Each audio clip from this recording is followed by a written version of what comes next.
To this video ay nag-drain yung battery namin, pero ang hindi namin alam ay hindi para nakapark ng maayos. So guys, malas juga guys kay na-drain na tong battery. Wata ka ba kung ano guys. So unang kuhan ako kaning duda na ko kaning kuhan dashboard kana guys. Kaya ganina gaon siya daan guys, pero subayon pa ni may tagulan ni problema kay hasol kay guys. So nitawag ta sa dealer. So ipangutan na lang sa nato tong gitaon ng blower. So yung blower saka yung ano ito guys. So baka may dahilan yan. Sana maano to guys, ma-okay na to guys. So ano, pag may ano problema, budget na naman guys. So mahirap lang tayo guys.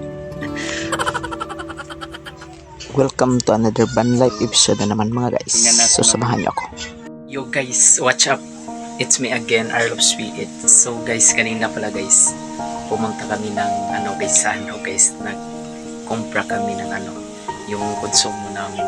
Pero nakakatawa guys, kasi paglabas namin, ZC ay ayaw na umandar.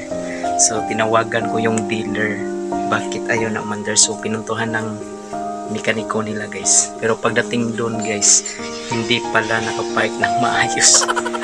Kaya sobrang ano guys, nakakahiya guys. Pero binigyan ko naman ng ano guys, yung pera guys. Kasi ano, may service fee kasi guys. Pero kasi hindi nakapark ng maayos, hindi naman na jump start guys. Kaya binigyan ko na lang ng ano guys, kaunti guys yung nakakatawa na experience guys. At kinagabihan ay nanonood na lang kami ng TV at kinalimutan yung nangyari. Sinabi ng Diyos kay Abraham, tungkol kundi sana ang magiging kanyang pangalan, papalagi at nagsaka sa kanya. Ng Diyos kay Abraham, na bibigyan siya ng anak at itutuwa si Abraham dahil sa anak niya sa sarili. So good morning mga guys. So kahapon, hindi umandar yung DE64B natin kasi yung shifter hindi nasagad, kaya yun yung nangyari. So mamaya pupunta natin si guys at lilinisan natin. Sa ngayon ay siguro magkakape muna tayo. So mamaya lilinisan natin at i-check natin, sana okay lang si at walang problema. So yung DE64B natin guys, nasa loob na tayo ni C guys.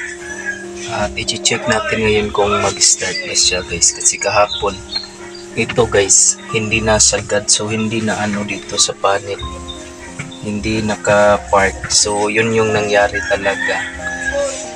At pinuntahan naman tayo ng dealer guys, yung technician.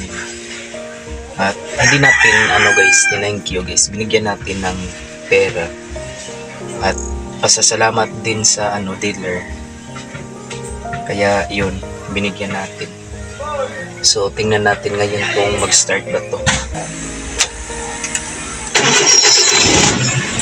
So yun, so one click lang guys, so wala talagang problema. So thank you, walang problema. At dahil walang problema si C, ay nilinisan ko na lang.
guys, tapos na tayo maglinis guys at malinis sa sisiyo. Mamayang hapon guys ay pupunta kami sa simbahan at magsisimba kami. So guys, thank you for watching. See you in my next video.